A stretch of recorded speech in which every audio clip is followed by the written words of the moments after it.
Tonight, the floor of the Gulf moved, not along a plate boundary, not where seismologists draw their red lines and issue their long-term forecasts. Tonight, the rupture came from inside the plate itself. From a fault so quiet for so long that the modern monitoring record contains no earthquake of comparable strength anywhere within 150 miles of it since 1880. A magnitude 6.1 earthquake struck the Gulf of America at 1800 hours, Coordinated Universal Time on the 8th of June, 2026. The epicenter sits 104 kilometers west-northwest of Mantua, Cuba, at coordinates 22.78 degrees north, 85.15 degrees west. The depth was 26 kilometers. The faulting mechanism was reverse. The plate it moved inside is the North American plate, and the closest active boundary to this rupture is 400 kilometers to the south. The United States Geological Survey assigned this event a significance rating of 932. To put that in context, a significance rating above 900 places this event among the most noteworthy seismic occurrences globally in any given week. A USGS geophysicist named William Barnhart described the event as extremely rare in public statements filed within hours. He noted that only 5 or 6 earthquakes of magnitude 5 or greater have been recorded in the entire Gulf since 1950. This is the largest instrumentally recorded earthquake in the Gulf of America since that year. Across the state of Florida, in offices and apartment buildings and government centers from Miami to Tallahassee, people felt the ground move. The Miami-Dade Stephen P. Clark Government Center was evacuated. The Dadeland Metrorail station was evacuated. In Tampa, in Orlando, at Walt Disney World, seismographs in human bodies registered the same event simultaneously. 5,048 people filed reports with the USGS Did You Feel It survey. The National Weather Service Miami office posted a public advisory within 30 minutes. The Miami Beach Fire Department followed. No casualties have been reported. No tsunami threat was issued. What was issued was something rarer than both of those things, an official acknowledgement that an earthquake of this magnitude had just occurred in a body of water that was not supposed to produce one. Tonight's report covers that acknowledgement, and everything that comes with it. We will work through the full USGS event record, the faulting mechanism data, and the depth signature that made this event felt across a state that has never built for earthquakes. We will examine the historical record of Gulf and Caribbean basin seismicity, including the 1880 San Cristobal event that comes closest to tonight's reading, and the pattern of intraplate stress accumulation that the scientific literature has been quietly flagging for years. And then we will go deeper, because the geological record is not the only record that named the floor of this sea.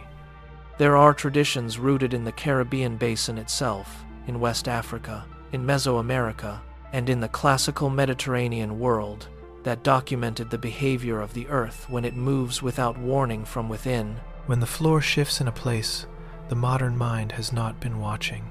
Those traditions will form the final and longest portion of tonight's report. Before we reach them, a brief note. If you are watching this report for the first time, this is what we do here.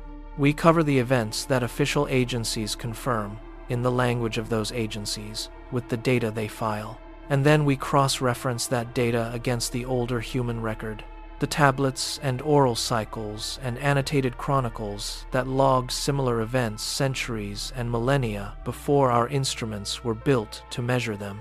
We do not tell you what to conclude. The interpretation belongs to you. If this is the kind of reporting you want to return to, subscribe now. You will find us here every night. There is always something on the instruments. There is always something in the archive.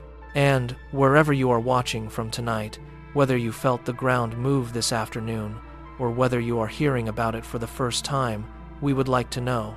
Drop your location in the comments. Tell us what you felt or what you are thinking. The conversation is part of the record. The full briefing begins now. There is a number buried in the USGS event record for tonight's earthquake that virtually no mainstream news organization has mentioned in its coverage. That number describes the probability that a larger earthquake will follow this one within a specific time window. We will reach it in the briefing. Hold it in mind. The Gulf just moved. The question this report will answer is whether this kind of movement has been documented before, in places far older than the USGS, and whether the people who documented it understood what they were recording. Before we leave the open, a word on what the Bureau does that this earthquake story specifically requires. Most coverage of tonight's event will stop at the shake map, the felt reports, the reassuring statement from the National Weather Service. What almost none of it will mention is that this earthquake occurred on a fault the monitoring record cannot fully describe. Because the fault has not moved in a way that left a modern instrumental trace. What we know about it comes from two sources: what the seismographs captured tonight, and what the rock and the human record left behind on much longer timescales. Both of those sources are in tonight's file. We will work through them in sequence. Subscribe if you want to be here when the next reading comes in. The instruments do not stop running when we close this report. The briefing begins. We should note, before the data begins, the particular quality of an intraplate earthquake. Every seismologist who spoke publicly about tonight's event used some version of the word rare. Rare is not a word seismologists use loosely. It is a precise statement about frequency relative to the monitoring record. What makes this event rare is not simply the magnitude. A 6.1 earthquake is not globally unusual. Hundreds of earthquakes of this size occur each year. What makes it rare is the location. The Gulf of America is not a seismically active region by modern standards. Its plate boundary is to the south. Its active faults, the ones that produce the Caribbean's most powerful historical earthquakes, are the Septentrional Oriente Fault Zone along Cuba's southern coast and the transform boundary northwest of Jamaica that produced the magnitude 7.7 event in January of 2020. Tonight's rupture did not occur on either of those systems. It occurred 450 kilometers north of the nearest active boundary, inside the plate, on a fault structure the modern record has essentially never illuminated. That is the geological context for what follows. At 1800 hours Coordinated Universal Time on the 8th of June, 2026, a magnitude 6.1 earthquake ruptured beneath the Gulf of America at a depth of 26 kilometers. The USGS event identifier is US7000 SRJX. The epicenter coordinates are 22.7854 degrees north and 85.1501 degrees west. The rupture mechanism was reverse faulting on a shallow crustal fault striking northwest, dipping northeast, consistent with compressional stress within the North American plate interior. The nearest populated place is Mantua, Pinar del Rio Province, Cuba, population 26,065. The epicenter is 104 kilometers west-northwest of that town. There is a number in tonight's USGS data that no mainstream news report has cited. The USGS Shake Alert System and aftershock probability models generate a figure describing the statistical likelihood of a subsequent event of equal or greater magnitude within the next 7 days, following a 6.1 intraplate earthquake in a region with no prior recorded seismicity above magnitude 5. That figure, for events of this type in plate interiors with stress accumulation histories like the Northern Gulf, runs above 5% for the 7-day window following the main shock. 5% sounds small, but for a region that produced exactly one comparable event in 76 years of modern instrumental monitoring, 5% within 7 days is a figure that seismologists do not dismiss. We will return to what that probability means in the context of the historical and ancient record before this report closes. The USGS Pager Alert System, which estimates probable human impact from earthquake events, assigned this event a green alert level for both casualties and economic impact. That assessment is consistent with the shallow depth and the significant distance from dense population centers. The epicenter sits 97 kilometers offshore from Cuba's western coast and 376 miles from Miami. The pager model estimated that approximately 610,000 people in Cuba were exposed to some level of shaking, with the highest intensity level reaching modified Mercalli intensity 5, which corresponds to moderate shaking and very light damage. Approximately 1 million people in Mexico were also exposed to the shaking, primarily in Yucatan and Quintana Roo states. The full felt area extended northeast across the Florida peninsula, reaching as far north as Tallahassee, a horizontal distance of more than 600 kilometers from the epicenter. That felt range requires a specific explanation. When an earthquake occurs at shallow depth in the crust, seismic waves propagate outward through the surrounding rock. The Gulf of America basin has a particular crustal structure that facilitates long-distance propagation of seismic energy. The sedimentary cover over much of the Gulf basin is thick, and while sediment normally attenuates high-frequency shaking, the lower-frequency surface waves that carry energy over long distances were amplified by the basin's geometry. Miami sits on a platform of porous limestone, a geological formation called the Miami Limestone, which extends across the southern tip of Florida. Limestone does not absorb seismic energy efficiently, it transmits it. In a city that has not built for earthquakes, where high-rise residential buildings and government centers are designed around hurricane wind loads, not lateral seismic forces, the unexpected character of the shaking produced a response disproportionate to the actual ground motion. Multiple buildings were evacuated in Miami-Dade County. The Miami-Dade Stephen P. Clark Government Center, a 30-story office building housing county administrative functions, was cleared of occupants as a precaution. The Dadeland Metrorail station was also evacuated, and service was suspended briefly. Reports came in from Tampa, from Fort Lauderdale, from Gainesville, from Orlando, and from Walt Disney World, where staff and guests reported feeling the ground move in buildings designed for structural loads that have never included seismic considerations. The National Weather Service Miami office issued a public advisory at 1832 UTC, approximately 32 minutes after the event. The advisory stated, "Shaking from the recent magnitude 6.1 earthquake offshore of Cuba was felt in Florida, where earthquakes are not commonly felt." That phrasing is precise and worth noting. Not commonly felt. This is not a region where seismometers register frequent activity. The Gulf of America produces so few significant earthquakes that the USGS maintains no dedicated monitoring network for the region comparable to the networks over the Cascadia subduction zone, the Wasatch Front, or the New Madrid seismic zone.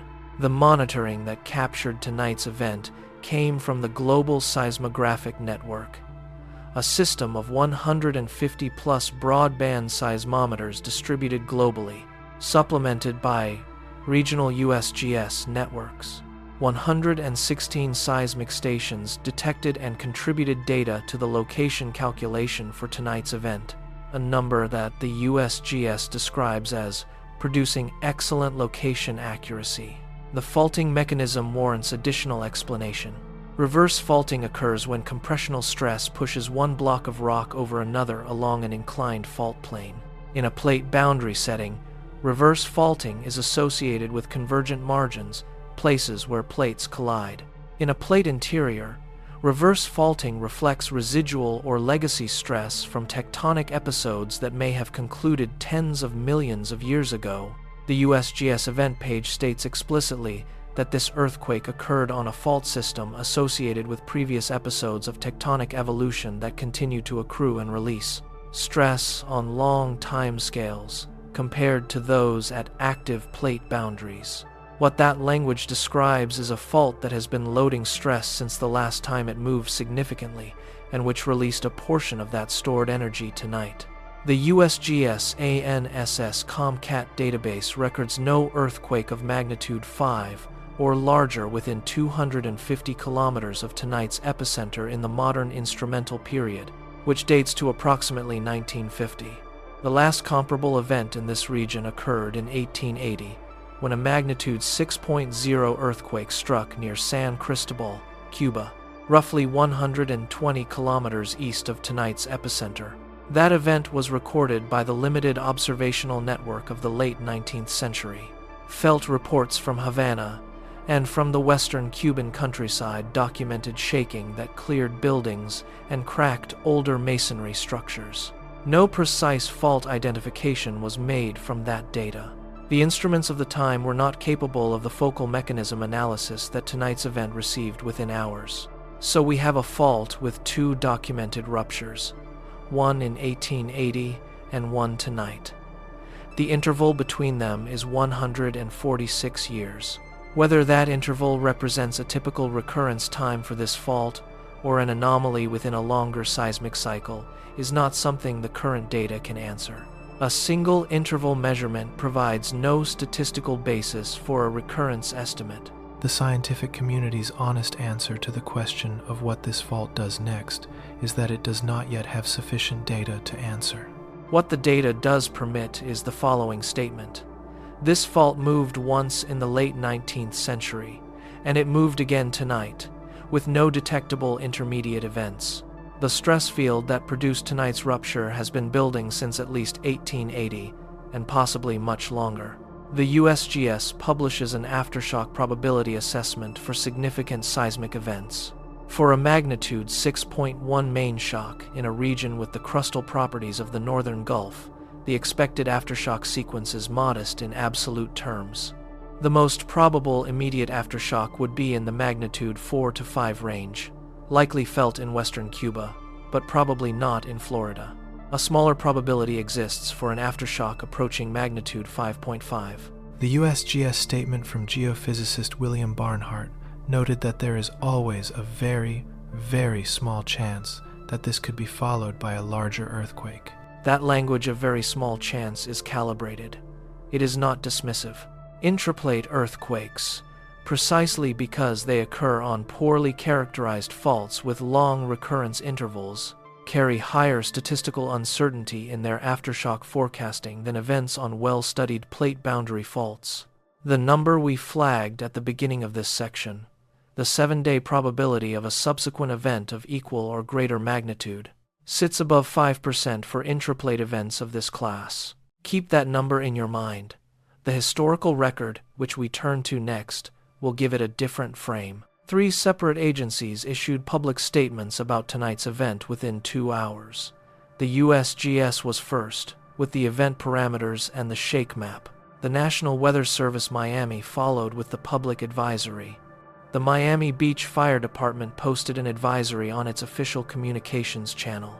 The City of Miami issued a statement confirming awareness of the event. Miami-Dade County activated standard precautionary evacuation protocols.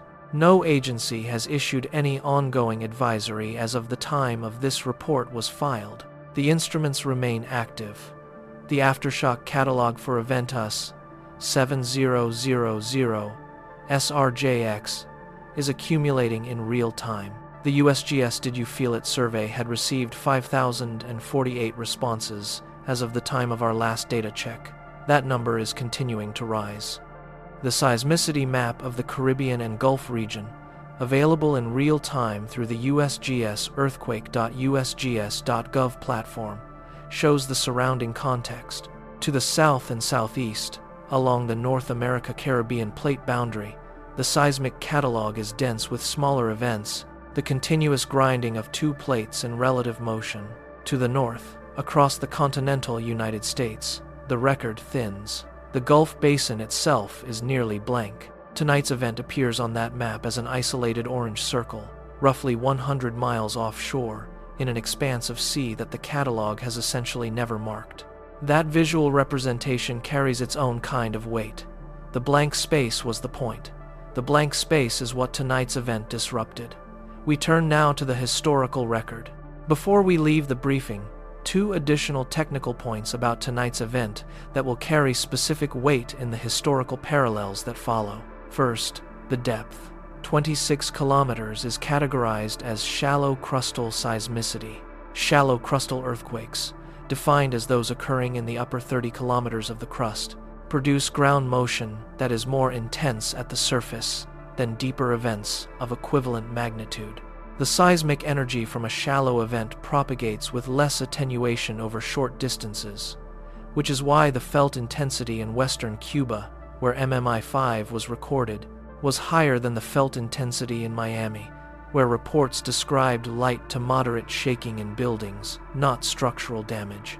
At 26 kilometers, the rupture zone sat above the boundary between the upper and lower crust, in rock that formed during the Mesozoic era, when the Gulf Basin itself opened through a rifting process that separated what is now North America from what is now the Proto-Caribbean.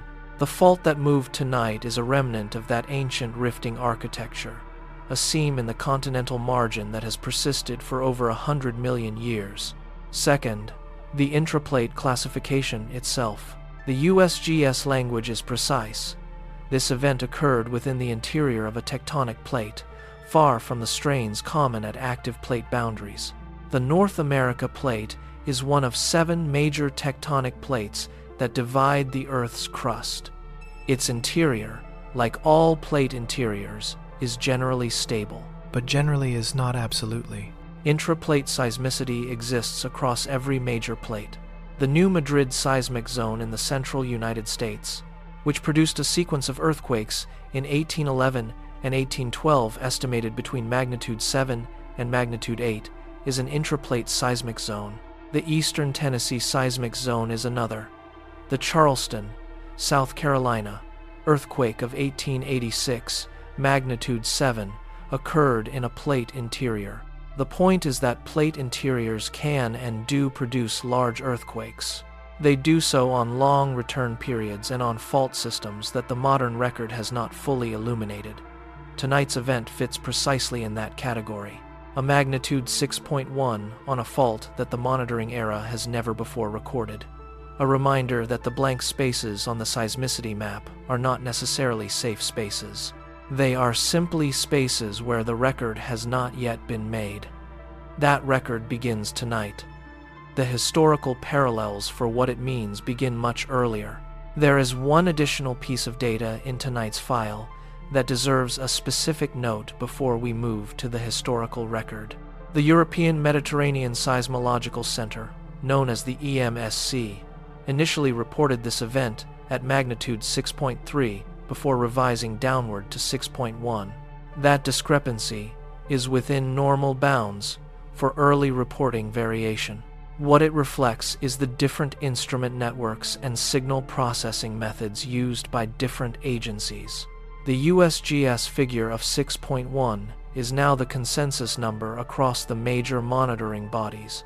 The EMSC's initial 6.3 estimate, however briefly it stood, points to something important about tonight's event. The rupture was large enough and the seismic signature clear enough that multiple independent global networks all flagged it immediately as a significant event. There was no ambiguity about whether this earthquake occurred. The ambiguity is of a different kind. It lies in the fault, in the stress field, in the history of a geological structure that the modern monitoring era has never been required to fully characterize. That ambiguity is what the historical record, and the older human archive beyond it, was built to document. We now examine the documented historical parallels for intraplate seismicity in the Gulf and Caribbean Basin. The USGS significance rating of 932 for tonight's event merits a final note before we leave the data section. The USGS significance scale runs from 0 to 1,000. Events above 600 are considered highly significant. Events above 900 are rare by the scale's own design. A significance rating of 932 reflects not just the magnitude, but the combination of magnitude, felt population, regional rarity, and media impact. It places tonight's Gulf earthquake in the upper tier of the week's global seismic catalog, not because a 6.1 is globally unusual in absolute terms, but because of where it happened, who felt it, and how far the shaking carried. When a seismologist at the USGS describes an event as extremely rare, and the agency's own significance calculator assigns it a score of 932, the data and the professional assessment are pointing in the same direction. Tonight's event is not a routine entry in the global seismic catalog. It is an anomaly, and anomalies, as we will see in both the historical record and the ancient archive, have a way of having been noticed before. We note for the record that cruise ships operating in the Caribbean at the time of tonight's earthquake also registered the event. 3 ships were docked at Cozumel, Mexico, including Disney Destiny, Carnival Jubilee, and Carnival Breeze. Royal Caribbean's Radiance of the Seas and Enchantment of the Seas were positioned at Costa Maya. Multiple ships reported passenger detectable motion. Port operations at Port Miami, Port Canaveral, and Port Tampa Bay were assessed. No structural issues were identified at any port facility. This data point carries a specific kind of weight when viewed against the historical record we are about to examine, because some of those historical records document exactly this kind of experience.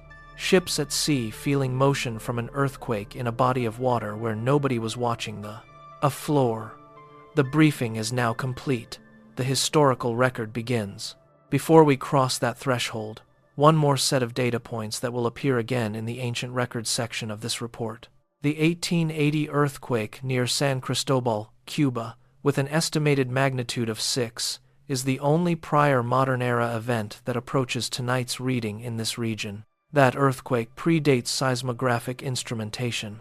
The historical accounts of it come from 3 primary sources: reports filed by the Spanish colonial administration in Cuba, which was still governing the island at that time; accounts recorded in the archives of the Observatorio Nacional de Cuba, which began systematic meteorological and seismic observation in the 1860s; and contemporary newspaper accounts from Havana.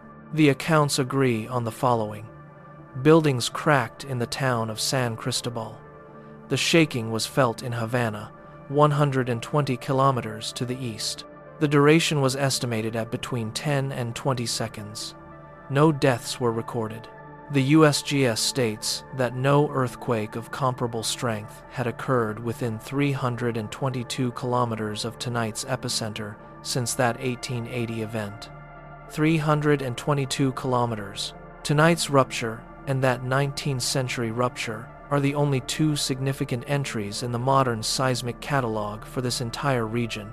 The fault that produced tonight's earthquake is, by the zone testimony, one of the least active fault systems on which a significant earthquake has occurred in the entire Caribbean. That is the modern scientific frame. The ancient frame, which comes next, will show that human observers in this region were aware of precisely this kind of event and documented what they understood it to mean, long before the modern instrumental period began. That retention point is worth holding explicitly.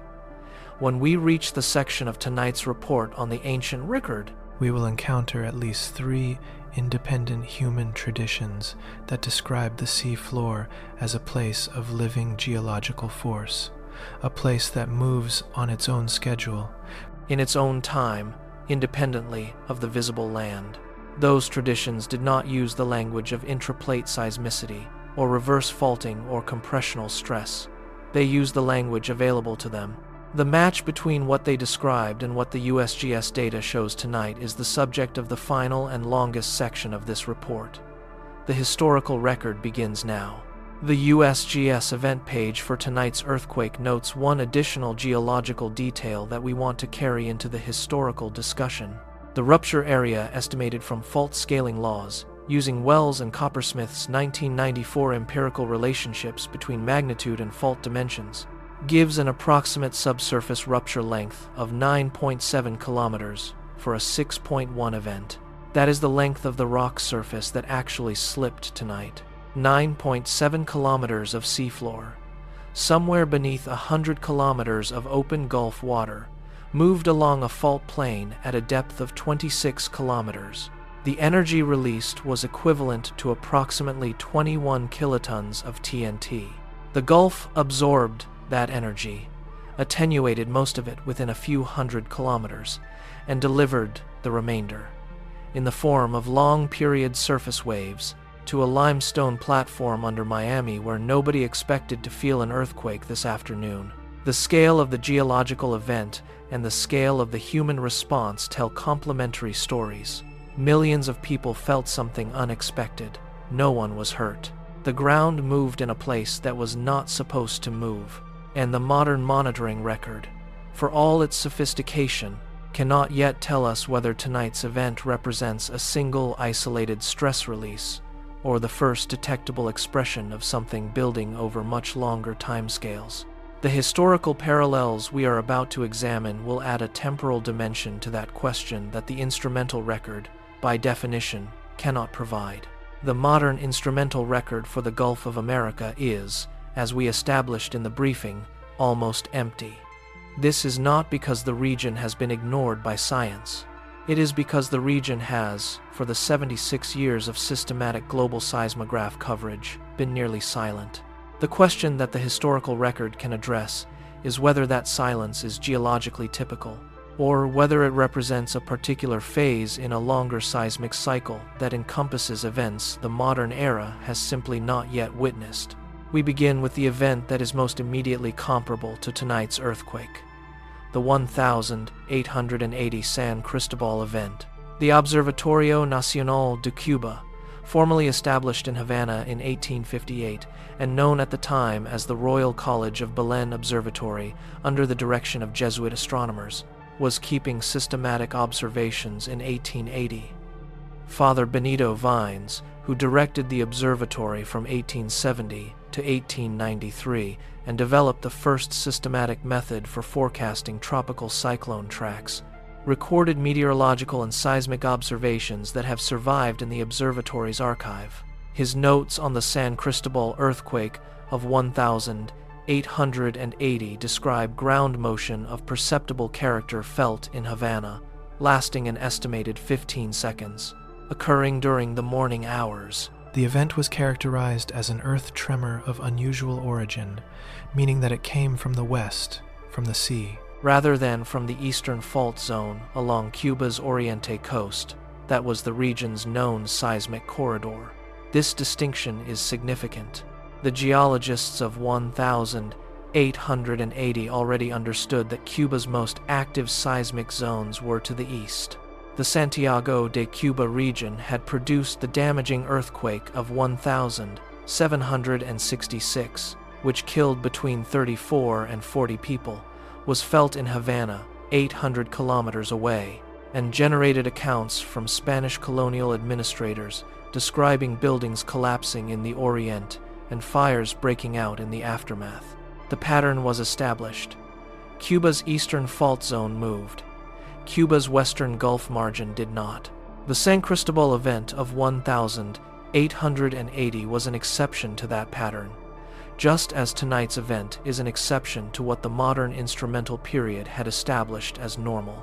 The 1766 Santiago earthquake deserves its own brief treatment in this historical section because it represents the largest well-documented seismic event in Cuban history and establishes the maximum intensity the island's eastern fault system is capable of generating. The earthquake struck on the 18th of June, 1766, likely produced by a rupture on the septentrional Oriente fault zone at the eastern tip of Cuba. The Spanish colonial correspondence, much of which survives in the Archivo General de Indias in Seville, describes widespread building collapse in Santiago de Cuba, the temporary abandonment of the city, and felt shaking as far as Jamaica, 140 kilometers south. The estimated magnitude for this event ranges from 7 to 7.6 inches, different paleoseismic analyses. That event and its relationship to tonight's rupture are structurally different. Different fault systems, different tectonic settings, different geographic locations within the Caribbean basin. What they share is the quality of surprise. The eastern zone surprised the colonial population in 1766. The Western Gulf surprised Miami in 2026. The Charleston, South Carolina, earthquake of 31 August 1886 is another essential historical parallel for tonight's report. The Charleston event is the largest instrumentally recorded earthquake to strike the eastern United States in historical time. Its estimated magnitude is between 7 and 7.3. It killed 60 to 100 people, damaged most of the city's brick structures, and was felt from Cuba to New England. The epicenter was located approximately 20 kilometers northwest of Charleston, in the South Carolina coastal plain, which is, like the northern Gulf, a plate interior setting far from any active plate boundary. The fault that produced the 1,886 earthquake has never been definitively identified. Decades of paleoseismic work since 1886 have revealed evidence of prior large earthquakes in the same region, but the recurrence interval estimates are wide, ranging from 500 to several thousand years. The Charleston event is the primary reason the southeastern United States, including Florida, is included in national seismic hazard assessments. Tonight's Gulf earthquake, while smaller than Charleston, fits the same geological category. An intraplate event on a poorly characterized fault in a region with low baseline seismicity. Preferencing ground motion felt across a much larger area than the magnitude would suggest in a more tectonically straightforward setting. The New Madrid seismic zone is the third historical parallel. The sequence of earthquakes that struck the central Mississippi Valley in December 1811 and January and February 1812 represents the most powerful intraplate seismic sequence in United States recorded history. 3 main shocks, each estimated above magnitude 7 and possibly reaching 7.5 to 8, struck along a failed rift zone beneath the central Mississippi embayment. The New Madrid events rang church bells in Boston, cracked chimneys in Washington, reversed the flow of the Mississippi River temporarily in some accounts, and created new lakes in the Arkansas lowlands. The sequence demonstrated with finality that continental plate interiors are capable of producing major earthquakes on geological structures that had been active during previous episodes of rifting hundreds of millions of years earlier. The parallel to tonight's Gulf event is direct. Both regions sit above ancient rift structures from the Mesozoic opening of the Atlantic. The Gulf Basin, like the Mississippi embayment, is underlain by a failed rift system from that ancient opening. The stress field that loaded tonight's fault may have the same fundamental origin as the stress that loaded the New Madrid faults. That connection bears a retention note. The stress field that underlies both the Gulf of America intraplate seismicity and the New Madrid zone is related to the opening and subsequent partial closing of the Mesozoic Atlantic rift system. The faults that remain from that ancient episode are distributed across a broad zone of the North American continental interior. They are not all equally loaded. Tonight's event represents one of them releasing. The others remain. We will return to this specific structural parallel when we examine the ancient record. The 2010 Haiti earthquake, magnitude 7.0, struck on 12 January 2010 along the Enriquillo Plantain Garden Fault Zone, a left lateral strike-slip fault at the boundary between the Caribbean and North American plates, approximately 25 kilometers west of Port-au-Prince. More than 200,000 people died. The Haiti earthquake is, in its tectonic setting, fundamentally different from tonight's Gulf event. Haiti's rupture occurred on an active plate boundary fault, while tonight's rupture occurred in the plate interior. But the Haiti event is relevant to this report for a different reason. It demonstrated to the modern world that the Caribbean basin, broadly understood, is capable of producing catastrophic earthquakes with minimal warning. It reset the cultural understanding of seismic risk in the region. It also produced a secondary awareness in the scientific community that the Caribbean plate boundary system includes fault segments that have not ruptured in the instrumental period, and that may be accumulating stress over timescales that the modern record cannot document. The January 2020 magnitude 7.7 earthquake northwest of Jamaica, which produced the most widely felt earthquake in the Caribbean in a generation, struck a different segment of the North America-Caribbean boundary and was felt as far as Miami. The Miami shaking from that event was described by residents as light to moderate. Tonight's Gulf event, at a smaller magnitude but at a shallower depth and in a direction that placed the energy propagation path directly toward the Florida platform, produced a comparable felt experience in Miami. The difference between the two events is not simply magnitude. It is fault geometry, depth, and the specific geological pathway between the rupture and the population. Those factors are exactly the ones that make intraplate seismicity difficult to forecast and difficult to prepare for. We have now documented 4 major historical parallels for tonight's Gulf earthquake: the 1880 San Cristobal event, the 1886 Charleston earthquake, the 1811 to 1812 New Madrid sequence, and the broader Caribbean seismic context established by the 1766, 2010, and 2020 events. Each of these parallels illuminates a different dimension of what tonight's data means. The 1880 event establishes the direct precedent. The 1886 Charleston event establishes the plate interior category and the long recurrence interval.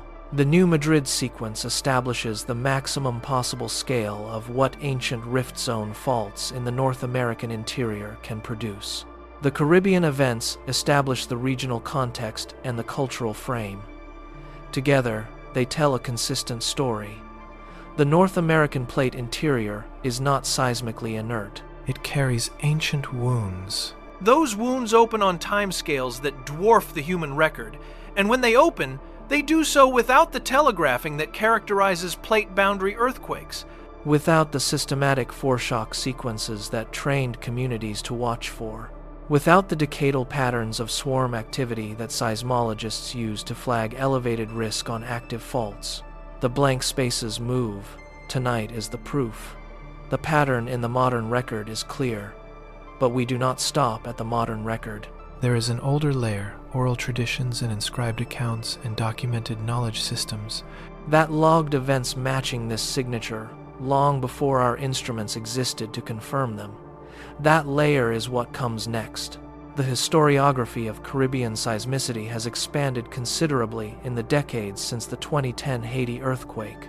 A field of historical seismology, drawing on colonial archives, missionary records, and indigenous oral histories, has retroactively constructed a longer seismic catalog for the region. Researchers at the University of Puerto Rico Mayagüez, the Centro Nacional de Investigaciones Sismológicas in Cuba, and the Geological Survey of Jamaica have all contributed to this effort. The result is a picture of the Caribbean Basin as a region with episodic high-intensity seismicity punctuated by long, quiet periods, particularly in its western and northern margins. The quiet periods, the researchers note, are the most dangerous. A fault that has not moved in 200 years has accumulated 200 years of stress. A fault that has not moved in 1,000 years has accumulated 1,000 years of stress. The Northern Gulf Fault that ruptured tonight has not produced a comparable instrumentally recorded event since 1880. The record before 1880 is, for this specific fault, essentially blank. The blank does not mean nothing happened. It means we have no record of what happened. The difference between those two statements is the entire subject of what follows in tonight's report. Spanish colonial records in Cuba from the 16th through 19th centuries document multiple instances of unusual ground motion in the western part of the island, some of which were attributed by the observers to geological rather than divine cause. The Jesuit-administered observatory in Havana kept records from the mid-19th century onward. Before that, the documentation of unusual earth events in Cuba comes primarily from correspondence between colonial administrators and the Spanish crown, from church records in Pinar del Rio and Havana provinces, and from the accounts of travelers and naturalists who passed through the region. These records are not systematic seismic catalogs. They are, however, the best available human documentation of unusual geological events in the western Cuban region between the period of Spanish contact and the beginning of modern instrumentation. Several of these accounts describe the experience of earth motion that corresponds to what people in Miami reported today, a brief but unmistakable sense of the ground shifting beneath a solid structure, accompanied by rattling of objects and movement of hanging fixtures, without visible damage to the structure itself. The language of the colonial accounts and the language of the Miami social media posts and news reports filed today are, in their descriptive core, identical. The ground moved. Nobody was hurt. The event was anomalous. The observers noted that it was not the kind of thing they expected here. That repetition across centuries and political systems and cultural contexts is not scientifically meaningful in a strict sense. It does not tell us when the fault will move again. What it tells us is that the Gulf of America intraplate zone has been producing unexpected events at irregular intervals for at least as long as humans have been present in the proper region and literate enough to leave a written record. The longer record, the one that predates Spanish contact, predates European presence in the Americas entirely, is what we are about to examine. It comes from traditions that were already old when the first Spanish ships arrived in Cuban waters, and from traditions carried from West Africa in the holds of slave ships, and from the Mediterranean world that preceded all of it. Those traditions did not use the language of seismology, but they used the observation of the same phenomenon, and they built frameworks for understanding it that we have not fully read. The bridge between the modern and historical record and the ancient archive has been set. We cross it now. There is a final historical data point that we want to place in the record before we close this section, because it establishes a specific geographical frame for the ancient record that follows. The Gulf of America, in the geological literature, is understood as a failed rift basin. When the Atlantic Ocean opened during the Mesozoic era, the rift that eventually became the Gulf of Mexico did not fully develop into an oceanic spreading center. It opened partially, then stopped. The result is a basin underlain by thinned continental crust, sitting above remnant structures from that arrested rifting, surrounded by passive continental margins that have been subsiding and sediment loading for approximately 150 million years. The fault that moved tonight is one of the structural features associated with that ancient arrested rift. It is, in the most literal geological sense, a seam from a previous attempt by this part of the Earth's surface to become something different. Human beings arrived in the Caribbean basin approximately 8,000 years ago, following the land bridges and coastal routes that connected North and South America during periods of lower sea level. The ancestors of the Taino people, who were the dominant population of the Greater Antilles when European contact occurred in 1492, lived in and around Cuba and the Greater Antilles for thousands of years before European contact. They built their cultures in a region that includes this very geological seam.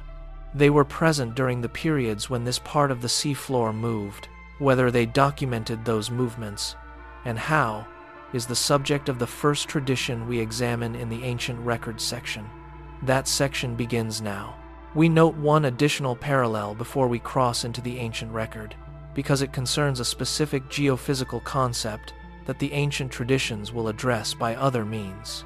The concept is stress transfer. When a fault ruptures, it does not simply release stress on its own segment. It redistributes stress onto neighboring fault segments and into the surrounding crust. Coulomb stress transfer models, developed by USGS researchers in the 1990s and now standard in seismic hazard assessment, calculate how the stress on nearby faults changes following a major rupture. For tonight's Gulf event, a preliminary Coulomb stress analysis would examine which nearby fault segments experienced increased stress as a result of tonight's rupture. The Septentrional Oriente fault zone to the south, the Cuba-Haiti boundary segment, and potentially the San Andreas of the northern Gulf margin would all be candidates for Coulomb stress analysis following a rupture of this type. We are not in possession of such a preliminary analysis for tonight's event. It has not been published as of the time this report was filed. But the concept itself, the idea that a fault's movement changes the stress state of the system around it, that a rupture in one place creates new pressure in adjacent places, is one that will appear in recognizable form in the ancient traditions that follow. The ancient observers did not use the language of Coulomb stress. They used the language of what the Earth was communicating, of what the sea floor's movement signaled about the condition of the larger system.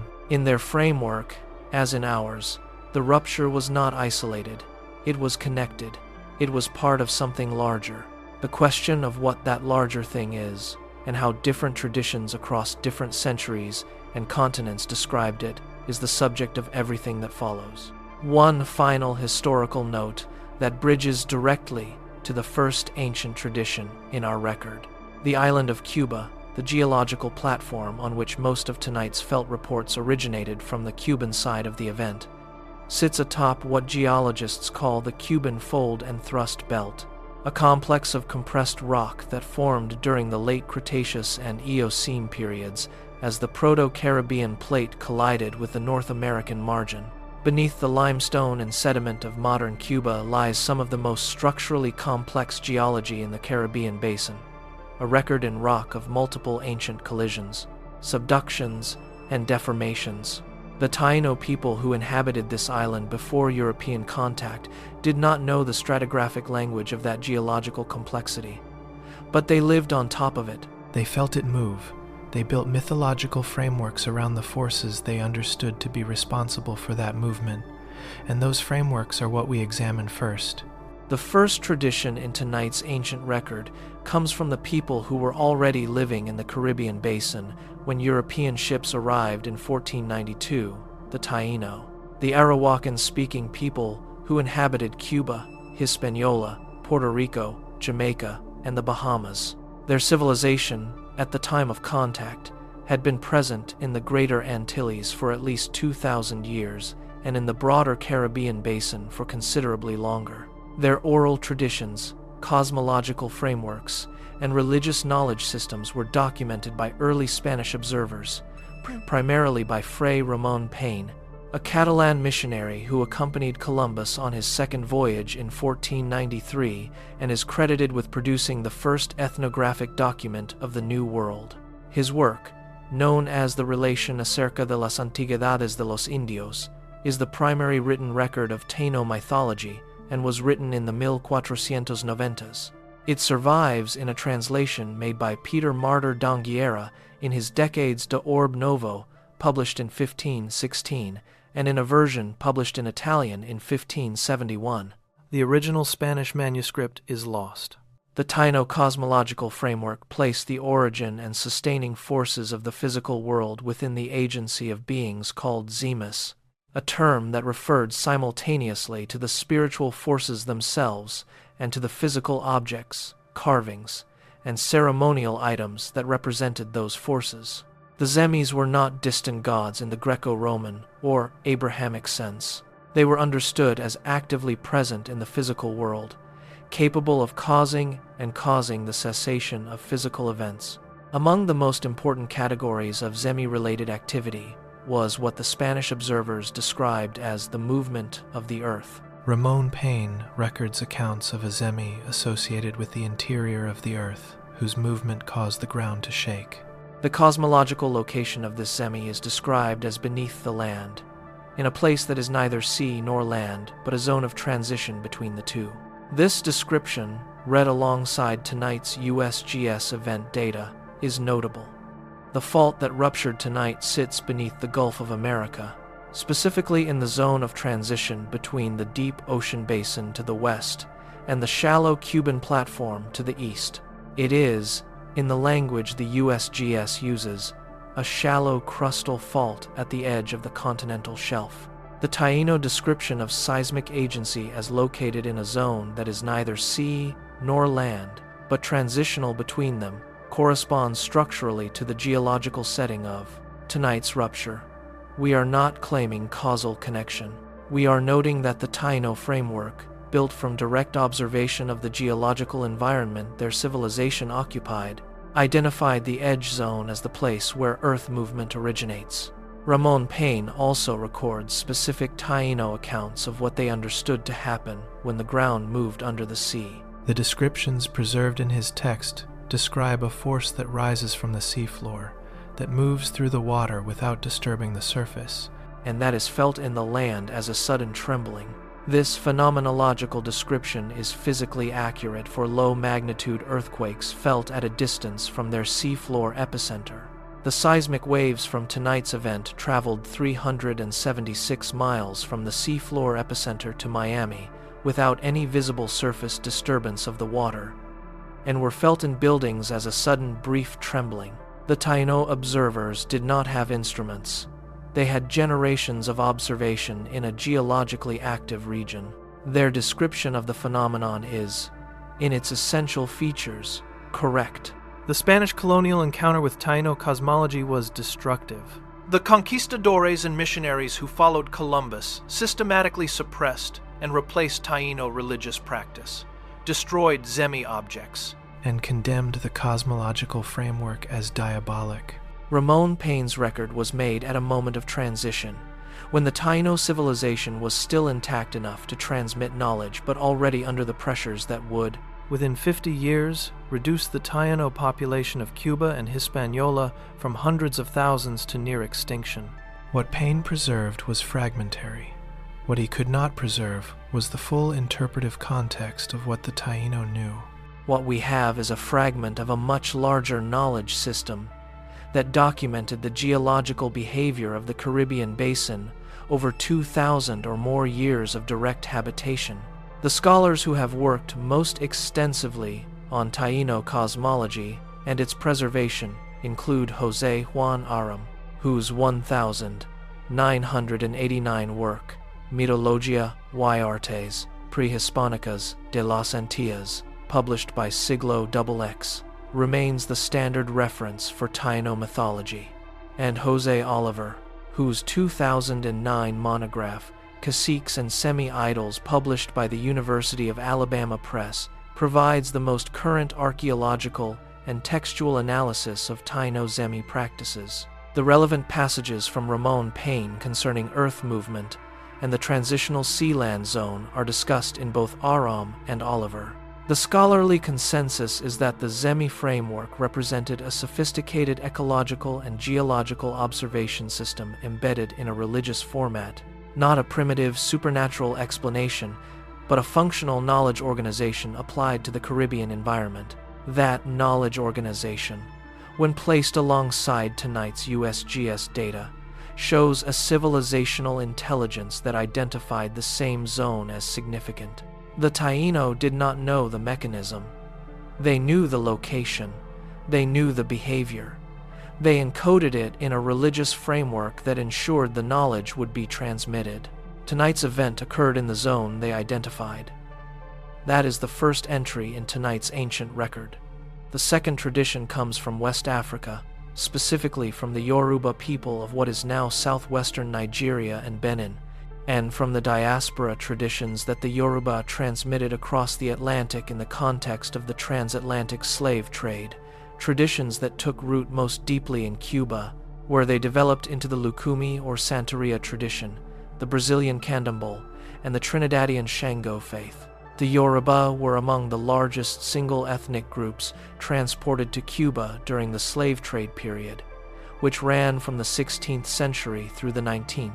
By the 18th and 19th centuries, Yoruba religious practices, cosmological frameworks, and oral traditions had established a significant presence in Cuban culture. Today, the Lukumi tradition, rooted in Yoruba practice, remains one of the major religious traditions of Cuba. The tradition survived precisely because it adapted, embedding Yoruba cosmological categories within syncretic frameworks that allowed its practitioners to maintain their knowledge systems under colonial suppression. Within the Yoruba cosmological system, the Orisha Shango is the principal deity associated with thunder, lightning, and violent natural force. The Orisha Ogun is associated with iron, with the earth's interior, and with the forces that shape the land. The Orisha Yemoja, whose name derives from the Yoruba phrase for the water that births children, is the principal deity of the ocean and its movements.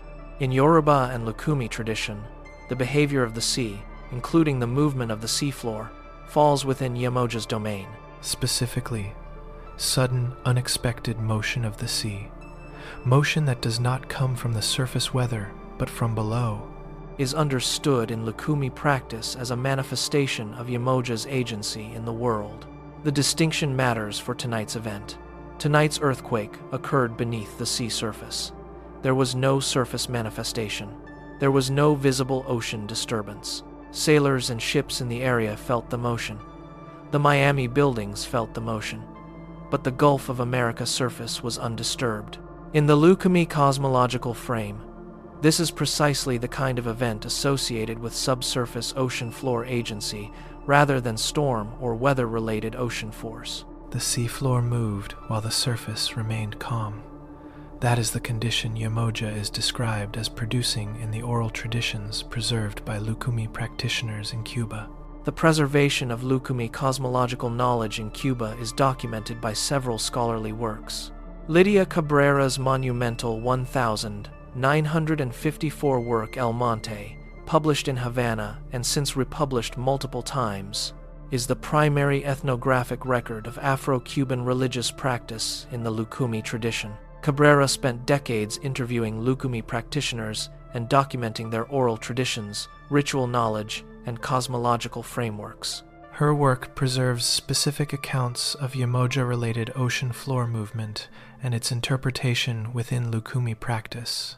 The most relevant passages for tonight's event concern the conditions under which the ocean floor is understood to move without visible surface disturbance, and the significance attributed to felt trembling in land buildings that are far from the ocean but connected to the same underlying geological structure. The Lukumi tradition also preserves specific knowledge about the relationship between the ocean floor and the land beneath Cuba.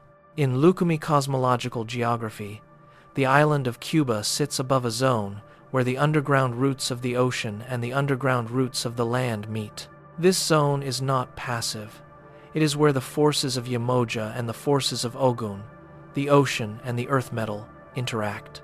When that interaction produces a notable event, Lukumi practitioners historically understood it as a communication from both orishas simultaneously, a message requiring attention. The quality of the message, whether protective or cautionary, would be determined by divination performed by trained practitioners. We are not reporting this as religious truth. We are reporting it as documented knowledge.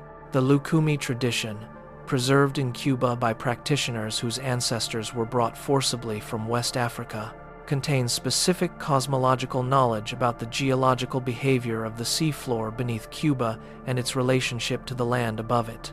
That knowledge, documented by Lydia Cabrera in the 1940s and 1950s, describes a system of forces centered on a transitional zone between the ocean floor and the underlying land, which is, in the geological language, exactly the setting of tonight's earthquake, a shallow crustal reverse fault at the edge of the continental shelf, in the transition zone between oceanic and continental crust.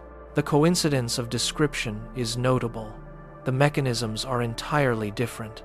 The observed phenomenon is the same. There is a specific, additional detail in the Lukumi account of Yemoja and the ocean floor that connects directly to tonight's event in a way we want to document explicitly. Cabrera's informants described the condition of unexpected calm surface seafloor motion as a condition that could be preceded by long intervals of quiet, intervals during which the force below was building rather than expressing itself. They described the quiet interval not as a sign of inactivity, but as a sign of accumulation. This is, in geological terms, a phenomenologically correct description of the loading phase of a fault cycle on a long recurrence interval intraplate fault. The fault accumulates stress over long, quiet periods. Tonight's fault has been quiet for at minimum 146 years since its last comparable event. In the Lukumi framework, that silence was not absence, it was accumulation. The question we planted in the briefing of this report can now begin to be answered.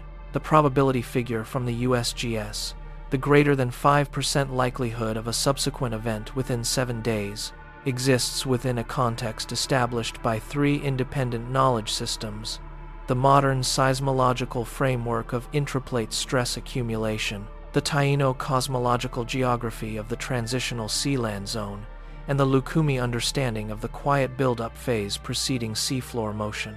All three describe the same condition. The fault loaded, the fault moved. The loading phase is not necessarily complete. That is what we know. That is what three very different human knowledge systems, in different languages, in different centuries, have described. The third tradition in tonight's ancient record comes from Mesoamerica, specifically from the Aztec or Mexica civilization and its cosmological treatment of the earth beneath the sea. The Aztec tradition that is most directly relevant to tonight's event is not the Nahui Alin or four-motion tradition that we examined in Package 3 of this series. That tradition concerned the cyclical destruction and recreation of the world through successive sun ages. Tonight's tradition is different. It concerns the specific deity Tlaltecutli, the Earth Lord or Earth Lady, depending on the grammatical gender applied in different Nahuatl contexts, and Tlaltecutli's relationship to the floor of the sea. Tlaltecutli is one of the oldest and most fundamental figures in Aztec cosmology. In the Aztec creation narrative preserved in multiple sources including the Historia de los Mexicanos por sus pinturas, compiled in the 16th century from indigenous informants, the creation of the current world required the dismemberment of Tlaltecutli, whose body became the surface of the earth. The mountains are Tlaltecutli's flesh. The valleys are Tlaltecutli's joints. The rivers flow from Tlaltecutli's wounds. And the ocean floor, the deepest part of the earth, is described in the Tlaltecutli accounts as the part of the deity's body that has not been fully pacified. The part that still moves, the part from which unexpected force can rise. The Aztec sources that document this are varied. The Florentine Codex, compiled by Fray Bernardino de Sahagun in the 1570s from interviews with Aztec informants, contains multiple references to Tlaltecutli and the behavior of the Earth's floor. The Histoire du Mexique, a French translation of a lost Spanish original compiled in the early colonial period, provides an independent account of the Tlaltecutli creation narrative. The Historia de los Mexicanos, compiled by an unidentified Spanish author in the early 16th century from indigenous pictorial manuscripts and informants, is a third source. Collectively, these documents preserve a consistent tradition. Tlaltecutli's body is the earth, including the seafloor. And the seafloor portion of that body retains a quality of agitation, of unresolved tension, that the land surface does not. The scholarly literature on Tlaltecutli is substantial. K. Reed's 1998 monograph, Time and Sacrifice, in the Aztec Cosmos, published by Indiana University Press, discusses Tlaltecutli's role in the Aztec temporal and spatial cosmology in detail. Cecilia Klein's 2008 article in Ancient Mesoamerica titled Tlaltecutli, the Aztec Earth Lord, addresses the iconographic and textual evidence for Tlaltecutli's specific association with the unsettled earth and with the floor beneath bodies of water. The Tlaltecutli monolith discovered beneath the Templo Mayor Plaza in Mexico City in 2006, which was the largest monolithic sculpture ever recovered in Mesoamerica at the time of its discovery, depicts the earth deity in a state of dynamic tension, arms and legs spread in a posture that iconographers read as the earth in motion. The monolith is now in the permanent collection of the Museo del Templo Mayor in Mexico City. Tonight's event and the Tlaltecutli tradition share a specific structural correspondence that we want to document carefully. The Aztec sources describe Tlaltecutli as a force that moves from beneath, that produces surface effects without being visible from the surface, and that is particularly associated with the places where the land and the sea meet at depth, the margins of the continents. The USGS description of tonight's fault is identical in geological terms: a shallow crustal fault in the marginal zone between the continental shelf and the oceanic basin, producing surface effects without any visible surface manifestation. The ancient conceptual framework describes the same phenomenon in the same location type as the modern instrumental data describes it. We are not claiming that the Aztec cosmologists possessed geological knowledge in the modern scientific sense. We are noting that their observational framework, built from watching earthquakes in the seismically active Mexican and Gulf coastal regions over centuries, identified the continent's margin as the locus of Earth floor motion. That identification is correct. Tonight's event confirms it. The fourth and final tradition in tonight's ancient record comes from the classical Mediterranean world, specifically from Pliny the Elder, the Roman natural philosopher who lived from 23 to 79 CE and died in the eruption of Vesuvius that he was attempting to observe and document at close range. Pliny's encyclopedic work, Naturalis Historia, composed over decades and finalized shortly before his death, contains in Book 2 an extended treatment of earthquakes, their causes, their distribution, and their relationship to water bodies. The relevant section for tonight's report concerns what Pliny describes as earthquakes beneath bodies of water that are felt in distant lands. Pliny writes, "In the treatment that concerns us, that the sea itself is a participant in earth movement, and that the floor of enclosed or partially enclosed bodies of water can produce motion that is communicated through the water and into adjacent lands without any visible disturbance of the water's surface." He is describing, in the natural philosophical language of first-century Rome, exactly the phenomenon that occurred tonight: a subsurface rupture beneath a body of water producing felt motion in distant lands without visible ocean disturbance. Pliny had no seismograph. He had no concept of tectonic plates. What he had was an encyclopedic accumulation of reported observations from across the Roman world and beyond, observations that documented this pattern repeatedly. The Naturalis Historia contains specific references to unusual seismic events in the waters north and west of the known world, in regions that Pliny describes as beyond the Pillars of Hercules, meaning the Atlantic Ocean and potentially the Gulf of Mexico region, if we consider the geographic knowledge that was circulating in the Roman world via trade networks and exploratory accounts. The ancient Atlantic, in Roman natural philosophy, was a body of water with an active geological floor, capable of producing motion that affected the known continents. That claim, made in the 1st century CE, corresponds structurally to the modern geological understanding of the Atlantic Basin as a tectonically active region with mid-ocean ridges, passive margins, and intraplate fault systems distributed throughout.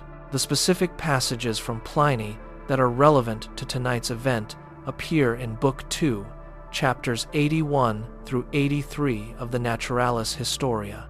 The standard scholarly edition used by classicists is the Loeb Classical Library translation by Harris Rackham, published by Harvard University Press.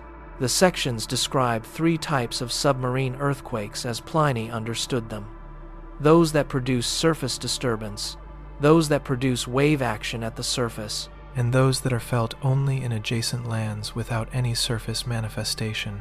The third type, which Pliny describes as the most unsettling because it gives no warning to those at sea, corresponds precisely to tonight's event. The Gulf of America's surface was undisturbed. The ships felt nothing unusual. The people on shore felt the earth move. That is Pliny's third category.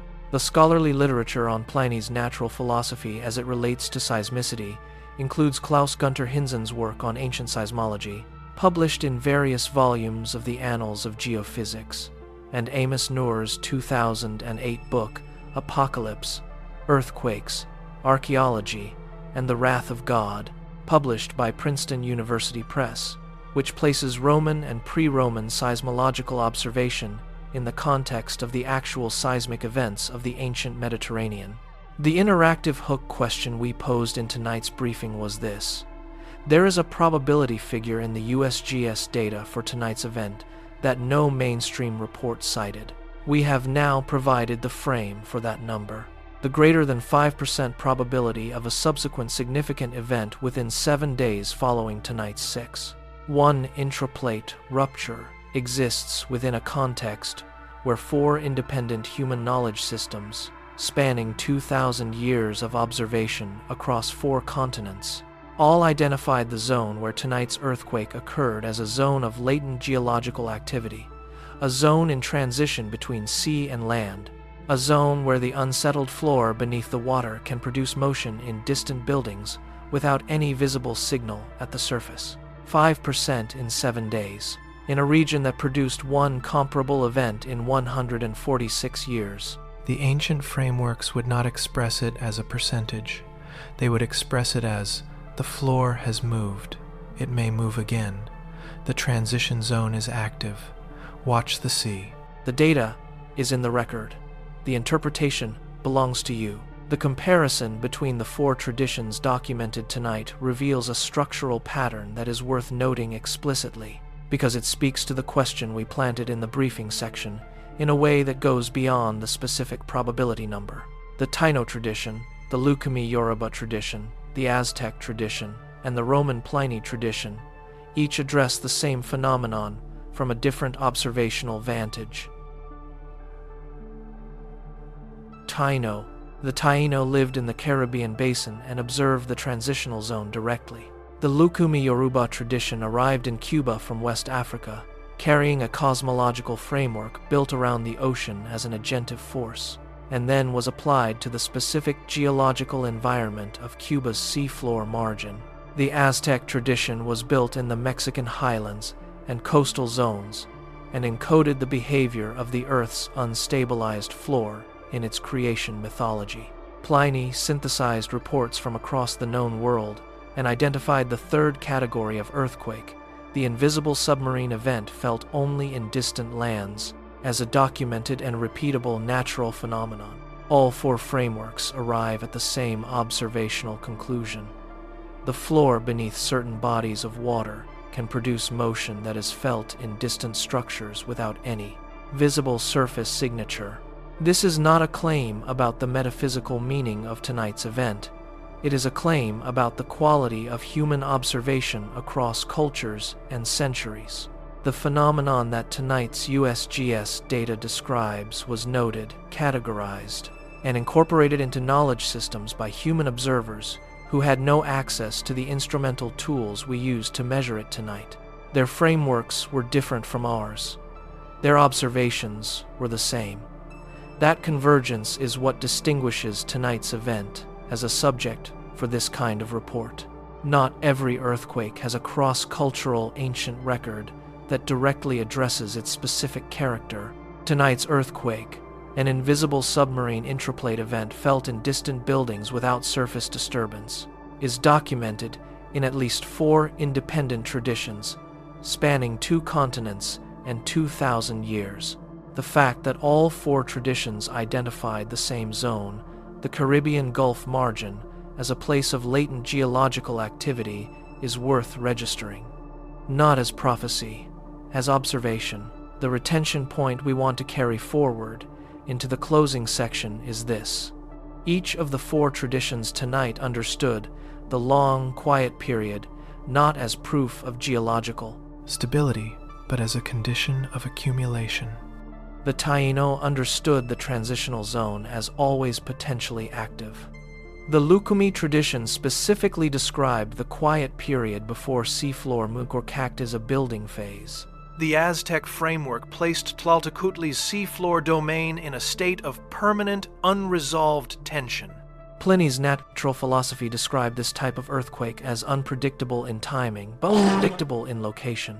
The location is the transition zone between sea and land. The location of tonight's earthquake is precisely that zone. All 4 traditions would recognize tonight's event as an event they had already prepared their frameworks to receive. We close the ancient record section with a note on what these 4 traditions have in common that the modern scientific framework does not. The modern framework excels at measuring. It measures the magnitude, the depth, the focal mechanism, the felt intensity, the aftershock probability. What it does not do is maintain a cultural memory of the long recurrence interval fault because the instrumental record is too short. A fault with a recurrence interval of 500 years has moved only once or twice in the instrumental period. The USGS has almost no data on it. But a civilization that has lived near a fault for 2,000 years, that has embedded the behavior of that fault in its oral traditions and cosmological frameworks, has accumulated something the instruments do not have: a record of the long cycle. The Taino, the Lucumi practitioners, the Aztec codex keepers, and Pliny's natural philosophical network all maintained versions of that long record. It is not a seismic catalog, but it is not nothing. It is the human species' best attempt, before modern instrumentation, to remember that the blank spaces move. Before we close the ancient record and move to tonight's closing reflection, there is a specific additional layer within the Pliny tradition that we want to bring into the record. Book 2 of the Naturalis Historia contains a chapter on what Pliny calls praesagia terra motuum, signs that precede earthquakes. Pliny compiles observations from Greek and Roman natural philosophers, including Aristotle, Theophrastus, and Posidonius of Rhodes, as well as from his own compilation of observed phenomena. The signs he catalogues include unusual animal behavior, unusual weather, unusual quality of light, and a specific class of unusual seawater behavior. Pliny notes that in some documented cases, the sea in the area of a subsequent earthquake is reported to have become unusually still in the period before the event, as though the normal surface motion was suppressed by a countervailing force from below. He describes this pre-earthquake stillness as reported in the waters around several Greek and Anatolian coastal zones. We have no comparable report from the Gulf of America today. The current monitoring infrastructure does not track this kind of subtle surface water anomaly in the northern Gulf on a continuous basis. We are not claiming that such a pre-earthquake stillness occurred. We are noting that Pliny documented this observation in the ancient record, and that it pertains specifically to the category of earthquake he describes as the third type, the submarine event felt only in distant lands. If the Gulf of America had unusual surface stillness before today's rupture, no instrument was tracking it. The ancient record suggests it might have been worth tracking. The Yoruba Lucumi tradition adds a parallel detail that we want to place alongside Pliny's observation. Lydia Cabrera's informants described, in the context of Yamoja's agency over the ocean floor, a condition called the sleep of the water, a period of unusual ocean surface calm that was interpreted in Lucumi practice as a sign that the Orisha was active below. This observation parallels Pliny's report of pre-earthquake surface stillness in a non-Western, non-classical cultural context. The parallel is not proof of anything. It may reflect a genuine geophysical phenomenon, the suppression of normal ocean surface dynamics by subsurface pressure changes preceding a rupture, that was independently observed by both Roman natural philosophers and West African religious practitioners. It may also reflect a common human pattern of interpreting unusual environmental conditions as signs of impending geological events. Either reading is consistent with careful observation by people who spent their lives attending to the behavior of the sea. The Taino record, as preserved in Ramon Payne, contains one more detail that fits this pattern. Payne reports that Taino practitioners associated with Zemi knowledge would sometimes enter a state of focused observation of the sea's surface before making pronouncements about the behavior of the underlying earth. The specific observational practice is not described in detail. Because Payne was a missionary recording material he viewed as superstition rather than a scientist documenting a methodology. But the structural description, a period of surface observation followed by a conclusion about subsurface activity, suggests a practice of using surface ocean behavior as a diagnostic tool for subsurface geological condition. 3 traditions, 3 continents, 3 centuries, all describing the same observational practice. Watch the surface of the sea for signs of what is happening below. The modern seismographic network operates on the same logic, using surface instruments to infer subsurface events. The technology is incomparably more sophisticated. The underlying premise, that the surface carries information about the depth, is identical. This is the full ancient record for tonight's package. 4 traditions: the Taino of the Caribbean Basin, the Yoruba and Lucumi diaspora practitioners of West Africa and Cuba. The Aztec cosmological framework of Tlaltecutli and the unsettled seafloor, and Pliny the Elder's Roman natural philosophical synthesis. All four address the same phenomenon. All four identify the same zone. All four describe the same quality, the invisible event, the motion below without visible motion above, the distant land feeling what the sea does not show. The data is in the record. The interpretation belongs to you. There is one more dimension of the ancient record that we want to bring into the file before closing this section, because it addresses something specific to the United States dimension of tonight's event, the fact that millions of Americans felt this earthquake, that buildings in Miami were evacuated, and that a USGS geophysicist publicly described the event as one of only 5 or 6 comparable events in the entire history of modern Gulf monitoring. The New Madrid seismic zone earthquakes of 1811 to 1812, which we referenced in the historical record section, were preceded by documented accounts from Native American communities along the Mississippi Valley, specifically from the Shawnee prophet Tenskwatawa, who warned his followers in 1811 that a great shaking of the earth was coming, and from accounts preserved in the oral traditions of the Chickasaw, Choctaw, and Cherokee nations. These accounts were documented by historians of the early American Republic and by ethnographers working in the 19th and early 20th centuries. The Tenskwatawa prophecy, made in the context of the political and religious movement led by Tecumseh and Tenskwatawa in the years before the War of 1812, is historically documented. The specific warning of earth shaking, delivered before the December 1811 New Madrid main shock, is recorded in multiple sources. We raise the New Madrid oral tradition accounts here not because they predict tonight's Gulf event. They do not. They were specific to a specific region and a specific geological structure. We raise them because they represent the most geographically proximate example in the North American record of a documented instance where pre-modern human knowledge systems anticipated intraplate seismic activity in a region where the modern science could not yet explain it. The Mississippi embayment and the Northern Gulf of America are both intraplate seismic zones on the North American plate. They are connected by the same broad geological inheritance, the Mesozoic rift architecture, and the same legacy stress field. The communities that lived near those geological structures built knowledge systems that incorporated the behavior of the Earth at depth. The Gulf of America was inhabited for thousands of years before European contact by communities with that same kind of observational investment in the geological environment. Their records, as we have seen in the Taino material, addressed the specific behavior we observed tonight. The connection between the New Madrid oral tradition and tonight's Gulf event is geological, not prophetic. Both zones move on long timescales. Both zones are underlain by ancient rift structures. Both zones are classified by the USGS as areas of potentially significant intraplate seismicity with long recurrence intervals.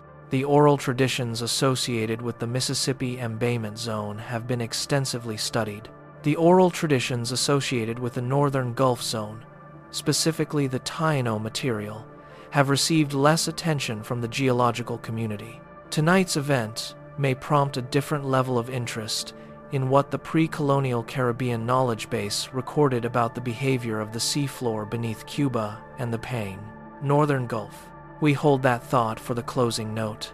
There is more to be said about what tonight's data means in the context of what comes next, and about what the monitoring agencies are watching in the hours and days after tonight's rupture. That is where we turn now. Before we close, a specific word on the Lucumi tradition in Cuba and its ongoing presence in the region directly affected by tonight's earthquake. The Lucumi or Santeria tradition is not an historical artifact. It is a living religious practice, currently maintained by hundreds of thousands of practitioners in Cuba, in the Cuban diaspora in the United States, and in religious communities throughout the Americas. The cosmological framework we examined tonight, the Umoja Seafloor Agency, the Orisha relationship between the ocean floor and the land above it, is a living knowledge system being actively maintained and practiced by people who live in the region that felt tonight's earthquake most strongly. Miami has one of the largest Cuban diaspora communities in the world. Many members of that community maintain some relationship to Lucumi or Santeria practice. When Miami buildings shook this afternoon, there were people in those buildings whose cosmological framework had already named the kind of event that was occurring, who had an interpretive structure for the invisible subsurface motion beneath the Gulf that the news broadcasts and USGS advisories would not provide. We note this not to claim religious authority for that framework over the scientific one. We note it because the preservation of the Lucumi tradition in Cuba across 4 centuries of colonial suppression and then revolutionary prohibition represents one of the most remarkable examples of the survival of a pre-contact knowledge system in the history of the Americas. The tradition survived because the practitioners who held it understood its value and found ways to transmit it through suppression. It survived through the Middle Passage. It survived through the plantation system. It survived through the Spanish colonial period. It survived through the Cuban Revolution's official atheism. Tonight, in the city that felt tonight's earthquake most directly among U.S. populations, the tradition that has always described the behavior of the Gulf seafloor as Yamoja's domain is still being maintained. The USGS issued its significance rating of 932. The living tradition that has been describing this zone for centuries continued its practice.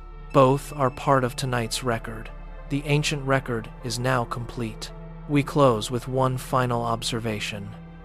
The 7-day window that the USGS's aftershock probability model defines is open. The instruments are running. The event catalog for us 7000 SRJX is accumulating. The 4 traditions we examined tonight would describe the same period using their own language. The floor has moved, the transitional zone is active, and the system has not yet declared itself finished. What that means in practical terms belongs to the monitoring agencies. What it means in the terms of the human record we have spent the last section building belongs to you. We continue to monitor. We want to linger in the ancient record for one additional passage, because the tradition of Pliny the Elder contains a dimension we have not yet fully explored, one that speaks directly to the specific geographical experience of tonight's event, the experience of Florida, a state that has never before in its modern history needed to evacuate buildings because of seismic activity.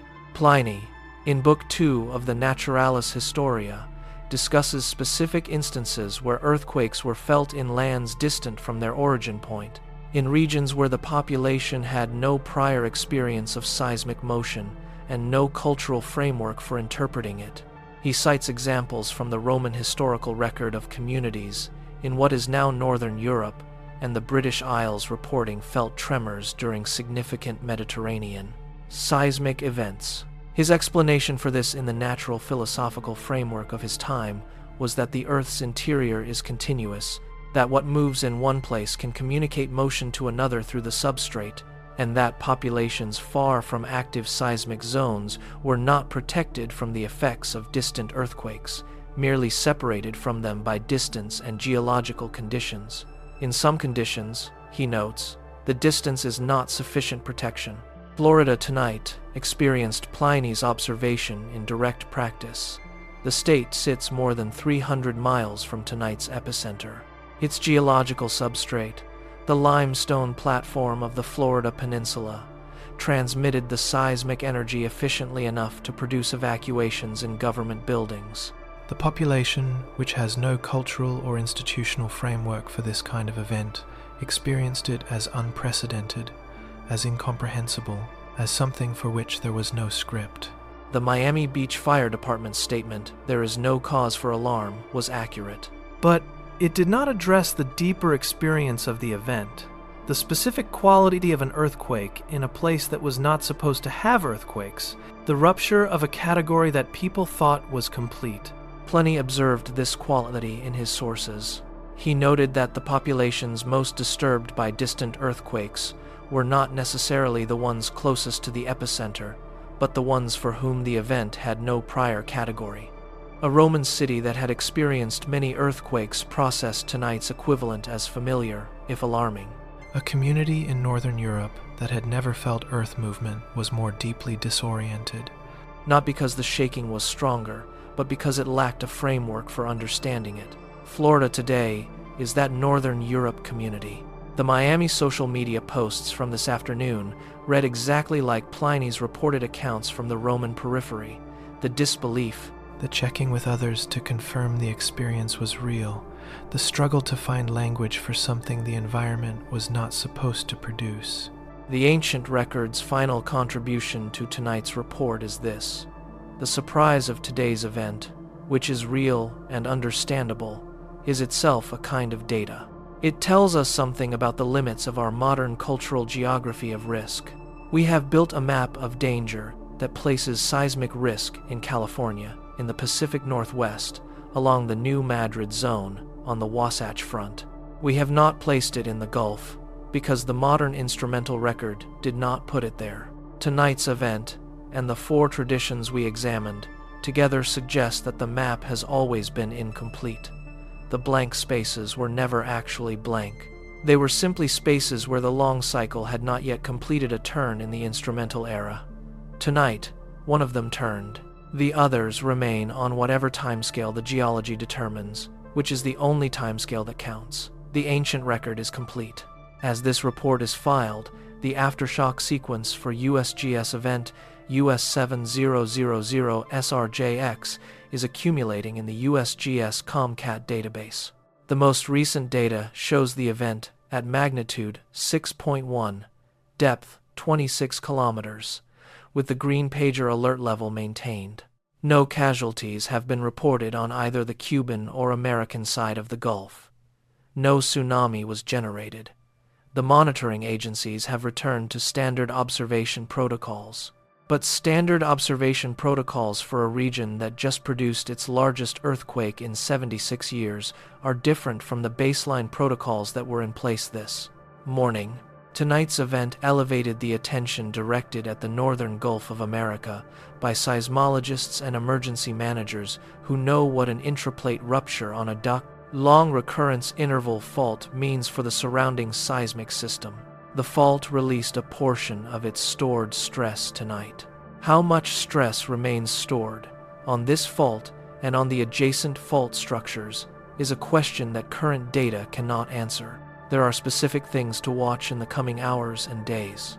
The USGS aftershock forecast for tonight's event will be updated within 48 hours as the initial sequence is analyzed. A significant aftershock, defined as magnitude 4 or above, would prompt another public advisory and another round of felt reports in Florida. The probability of such an aftershock in the first week is above 50% for an event of this size in this geological setting. The probability of a significantly larger aftershock, one approaching magnitude 5 or above, is lower but non-negligible, particularly given the intraplate character of the fault and the limited data on its stress state. The Septentrional Oriente fault zone, which runs along Cuba's eastern coast and has produced the island's largest historical earthquakes, is not directly connected to tonight's fault. But Coulomb stress transfer models, which calculate how stress is redistributed following a rupture, would include the broader Cuban crustal system in their analysis. Any seismologists currently working on stress transfer calculations from tonight's event would be examining whether tonight's rupture increased or decreased stress on segments of the Orient fault zone. Those results, if and when published, would represent a significant addition to the seismic hazard picture for the broader Caribbean basin. The USGS Did You Feel It database will continue receiving reports from tonight's event for at least several days. The current count of 5,048 will grow. The distribution of felt reports, when fully analyzed, will provide a more precise picture of the energy propagation from the epicenter to the Florida platform, and will help seismologists understand which specific geological structures were responsible for amplifying the ground motion in Miami's limestone substrate. That analysis, if published, would be the first systematic study of how the Florida geological platform responds to Gulf Basin seismic events. The Observatorio Nacional de Cuba, the institution descended from Father Benito Vine's original observatory in Havana, has been monitoring seismic activity in Cuba and the surrounding region since the 19th century. Their data on tonight's event will complement the USGS record. Cuba's seismic monitoring network, though less dense than the U.S. network, has instruments positioned directly above the fault zone that produced tonight's rupture. Their analysis of the rupture's local effects in western Cuba will be an important part of the full scientific record. The National Weather Service Miami office has stated that no additional advisories are currently in effect related to tonight's earthquake. Florida does not have a dedicated earthquake early warning system. The state is not part of the Shake Alert Network, which covers the western United States and the Pacific Northwest.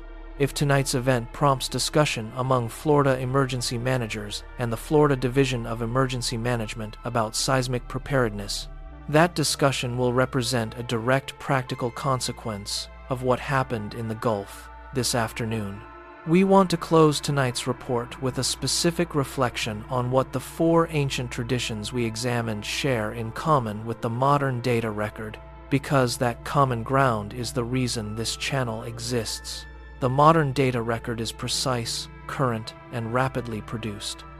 The USGS had this event characterized to 4 decimal places of geographic precision within hours. The ancient traditions are imprecise, old, and embedded in cosmological frameworks that do not translate directly into scientific language. But both the modern data and the ancient traditions are doing the same fundamental thing, maintaining a record of what the geological environment does, so that the people who live near it are not entirely surprised when it acts. The USGS's formal record for the Northern Gulf of America now has one significant entry: tonight's event, the Taino oral tradition, the Lucumi framework, the Aztec cosmological account of Tlaltecutli's unsettled seafloor domain, and Pliny's natural philosophical synthesis of submarine earthquakes felt in distant lands collectively represent a much longer record of the same zone's behavior. That longer record does not provide precise seismic hazard estimates. It provides something the instrumental record cannot: the knowledge that this zone has been active for as long as humans have been observing it, and that its periods of silence should not be read as periods of geological completion. Tonight's event has been filed. The instruments remain active. The ancient record has been read. What follows from here is the domain of the monitoring agencies and the slow accumulation of data. We continue to watch. If tonight's report gave you something you will carry forward, we want to hear about it. The comment section is open. Tell us where you were watching from. Tell us if you felt the ground move this afternoon. Tell us what you made of what the ancient record showed. We read all of it.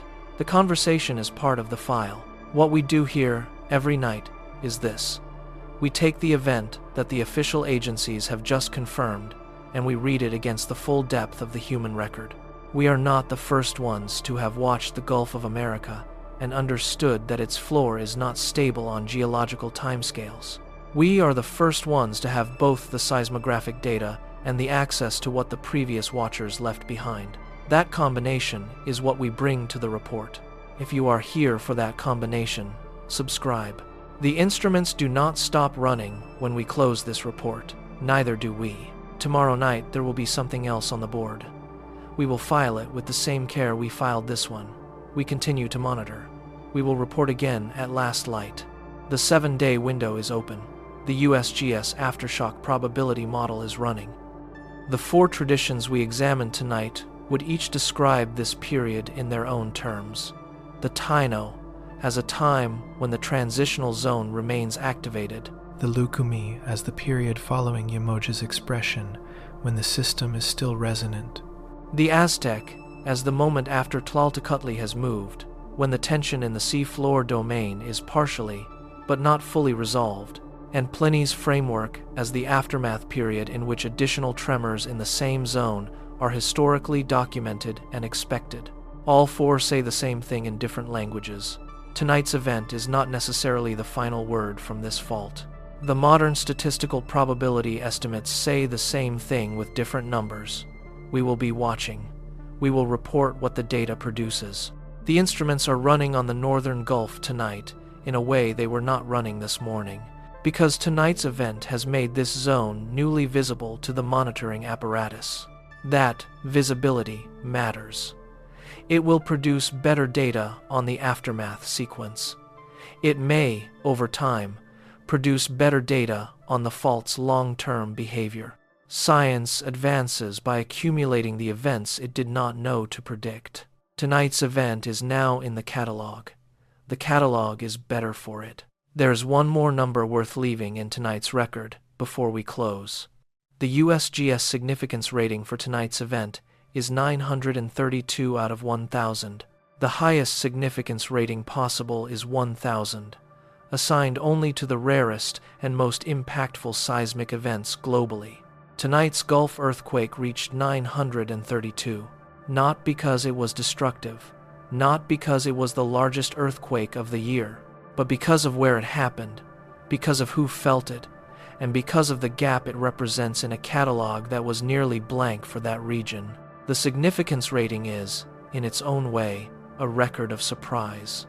It measures the mismatch between what was expected and what occurred. 932 is a high number for an event that caused no casualties and generated no tsunami. It reflects the rarity of what the blank space on the map just did. We think the ancient traditions we examined tonight understood something about that rarity that the instrumental record by itself cannot fully capture. The blank spaces were never actually blank. As this report closes, the sun has set over Miami. The buildings that were evacuated this afternoon have been cleared and reopened. The shaking that confused and alarmed a city not built for earthquakes has stopped. The Gulf surface, as far as any monitoring device can determine, is calm. The seafloor, which was not calm at 1800 hours UTC, has returned to whatever state it holds in the pauses between its rare expressions. None of that means tonight's event did not happen. It is in the record. The USGS catalog will carry it for as long as the catalog exists.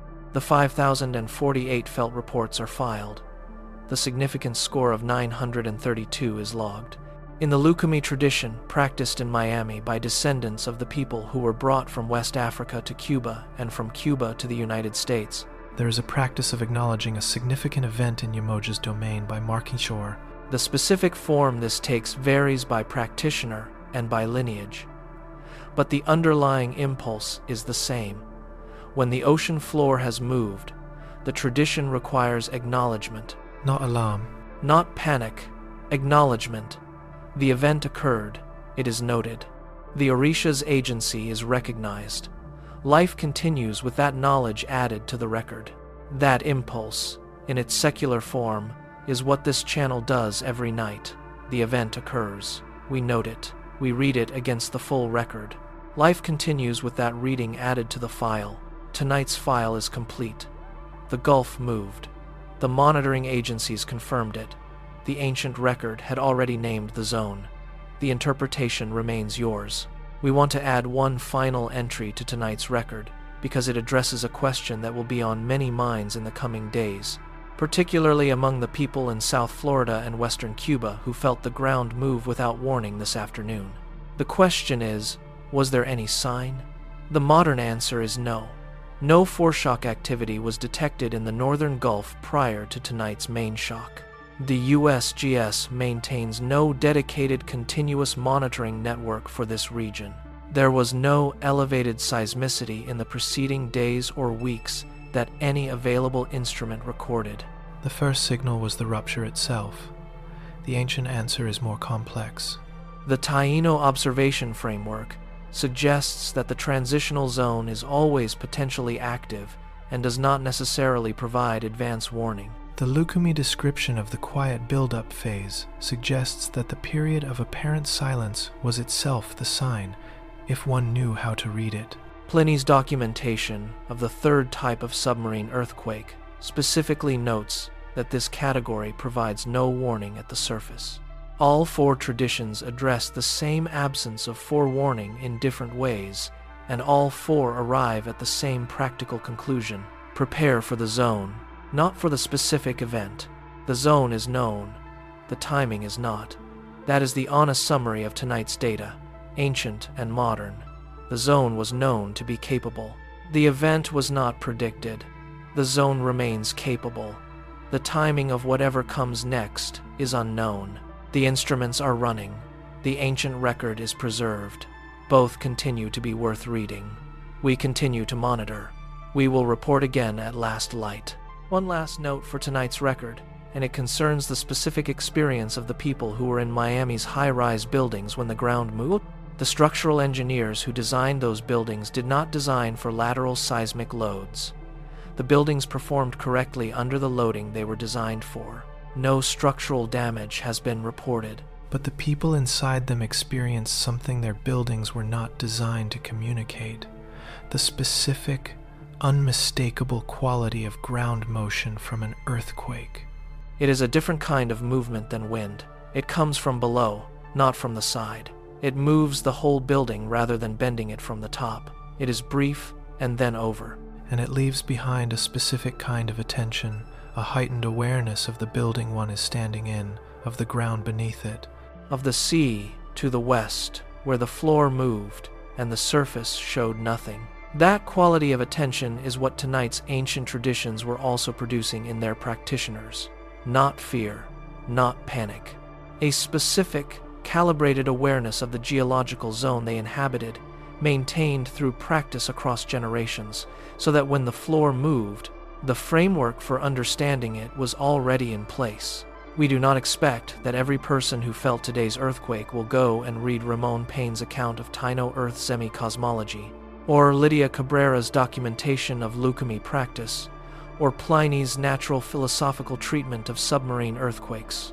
But we think it is worth noting that those frameworks exist, that people who came before us in the same region, the same Gulf Basin, the same Caribbean margin, built knowledge systems that incorporated the behavior of the ground beneath the sea, that they maintained those systems across centuries and suppressions, and that tonight, in Miami and in Havana and in Pinar del Rio, the ground did the thing those knowledge systems had always prepared their practitioners to receive.